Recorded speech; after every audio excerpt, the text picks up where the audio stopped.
السلام عليكم، كنتمنى تكونوا بخير وعلى خير وتكونوا ان شاء الله بافضل حال وانتم كتشاهدوا هذا الفيديو هذا. اليوم ان شاء الله مع فيديو جديد، وصفه لعلاج الكحه المزمنه بالنسبه للناس اللي كيجيهم نزله البرد، خصوصا في هذا الفصل هذا اللي كيكون فيه نزله البرد بزاف. كتكون عندكم الكحه، الزكام، وايضا كتكون عندكم يعني مشاكل في اولا كتكون فيه نزلات البرد كثيره. اليوم ان شاء الله كيف ما كتشوفوا المكون اللي عندي هنا اللي هو اللفت، وعندي كاس ديال الحليب. ان شاء الله غادي نحضر لكم بهم واحد الوصفه اللي زوينه وفعاله، خاصه الوليدات الصغار وخاصه حتى الكبار ايضا. اللي زوين في هذه الوصفه اللي غادي نشارك معكم هو ان الوليدات الصغار كيحماقوا عليها، كتعجبهم، يعني المذاق ديالها كيكون زوين، والوليدات كيقدروا عليها هكا، ما كيتهربوش لكم من الدواء اللي كتحضروه يعني في البيت ديالكم. فهذا بديل ديال الدواء. ان شاء الله غادي نحضر لكم واحد الوصفه في 3 ايام فقط. كيتحيد منك السعال عفوا، اولا الكحه المزمنه، ايضا جميع نزلات البرد. فهي هاد الوصفه هذه اللي زوين فيها كيف قلت لكم، بالنسبه للمذاق ديالها كيكون في متناول الجميع، يعني الكل كيبغيه، لا الكبار ولا الصغار. وايضا حتى بالنسبه الوقت الوجيز اللي كتعالج لينا فيه الكحه او جميع نزله البرد، وقت اللي هو قصير بزاف. كيف ما كتشوفوا هنا خديت هاد اللفته اللي عندي كنقشرها، كتحيدوا لها القشور ديالها. هاد اللفته هذه كيف ما كتشوفوا راها عندي كبيره، فما غاديش نستعملها كامله لانها كبيره، ومقارنه مع الكاس ديال الحليب اللي عندي، فنخلي منها، يعني نقيها ونديرها في بلاستيكه ونخلي منها. اليوم الثاني تقدروا انكم تستعملوا النص ديال اللفته الثانيه هكا الا استعملتوا واحد اللفته اللي كبيره. فاليوم ان شاء الله غادي نشارك معكم واحد الطريقه سهله غير في الخلاط الكهربائي، ما تحتاجوش انكم تبقاو تحكوا اللفت. يعني هاد الطريقه هذه سريعه وسهله ودغيا كتحضر لكم وما غاديش تعكزوا عليها. كيف ما كتشوفوا هنا غادي نقطع هاد اللفت اللي عندي كيف ما كتشوفوا، قطع هكا دوائر صغيره. وبالنسبه للفت في الخلاط الكهربائي فراه غادي تطحن لكم بسهوله وما غاديش ياخذ الوقت بزاف. كيف ما كتشوفوا كميه اللي لا باس بها. كيف ما كتشوفوا اللفته كانت عندي كبيره، استعملت فقط النصف ديالها. هنا كناخذ فص من الثوم. فص من الثوم، فبالنسبه للثوم فهو اونتيبيوتيك، تيحيد لكم السموم اولا ديك خصوصا بالنسبه للناس اللي كتكون معشه عندهم الكحه اولا في الصدر ديالهم. هاد الثوم هذا كيقضي عليها في واحد المده قصيره. وايضا حتى بالنسبه اللفت علاج فعال للكحه رائع جدا. وبالنسبه للثوم فهو كيعالج جميع نزلات البرد. هنا استعملت فص من الثوم. كيف ما كتلاحظوا الفص كان عندي كبير ديال الثوم. الا كانوا عندكم فصوص صغار ديروا غير 2 فصوص راهم كافيين.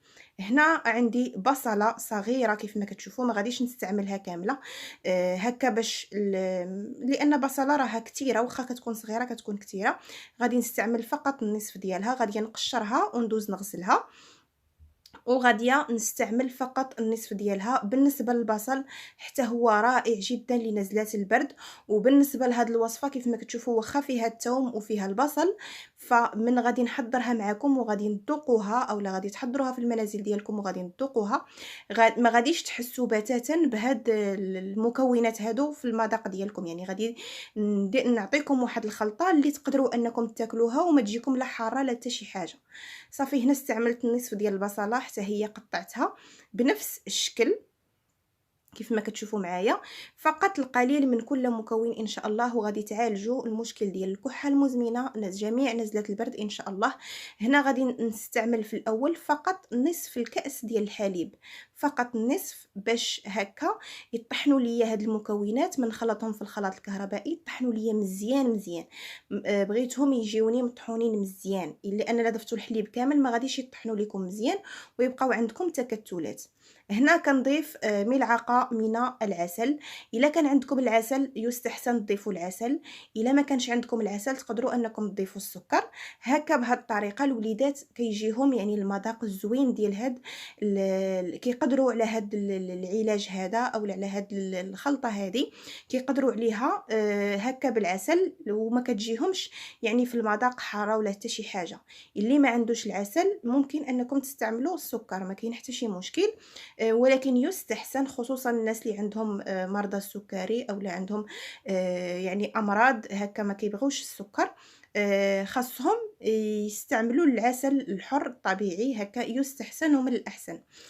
صافي هنا كيف ما كتشوفوا درت تقريبا واحد الملعقه كبيره ونصف من العسل. ودابا غادي ندوز ناخد الخلاط الكهربائي، نطحن هاد المكونات جيدا مع بعضها البعض. بالنسبه للعسل كيف ما كتشوفوا انا عندي ثقيل واحد شويه، داكشي علاش ضفتو في هاد المرحله هذه، لان مكتل عندي واحد شويه. نسيت ما ذكرتش لكم، غاديه نضيف هنايا واحد القليل من الزعتر.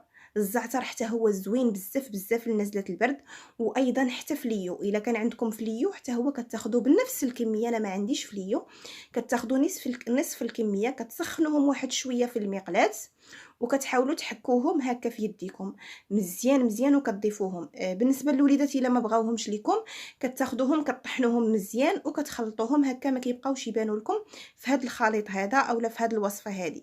صافي دابا غادي ندوز نطحن هذه المكونات مزيان مع بعضها البعض حتى ما يبقاش عندي تكتلات، لا بالنسبه للثوم ولا بالنسبه للبصل وايضا حتى بالنسبه للفت. طحنوا المكونات جيدا هكا باش الوليدات تعطيوهم ليهم وياكلوهم لكم، وهكا ما يرفضوش لكم هذا الدواء اللي غادي تحضروه فقط في المنزل ديالكم.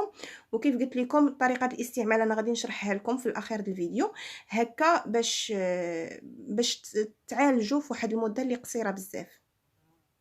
صافي هنا كيف ما كتشوفوا كنطحن جيدا هاد المكونات يتجانسوا ليا مزيان، وايضا حتى بالنسبه للعسل كيف ما كتشوفوا عندي مكتل واحد شويه حتى هو يذوب ليا في هاد المكونات ويتطحن ليا مزيان.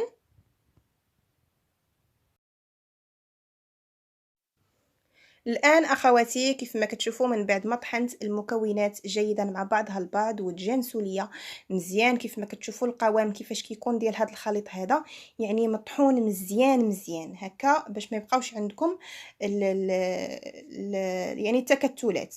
بالنسبه لهاد الوصفه هذه الا بغيتوا تقدروا انكم تخليوها تبات ليله كامله في الثلاجه هكا باش من تناولوا هاد الوصفه هذه. ما تحسوش يعني الوليدات الصغار الا بغيتوهم يعني ما بغاوش ليكم دوك كيبقاو هكا فريتات صغار ديال اللفت اولا ديال مع البصل والثوم، الا بغيتو تخليوها ليله كامله تبات في الثلاجه والغد ليه تصفيوها وتبقاو تناولوها على شكل السيرو، يعني على شكل يعني عصير او لا سيرو او لا هكا يعني. الا قدرتوا انكم تخليوها تبات ليله كامله عاد تبداو تستعملوا الوصفه. كيف ما كتشوفوا ضفت النصف الثاني ديال الحليب هكا وخلطت المكونات. الا ما بغيتوش كتشدوا هاد الحليب هذا.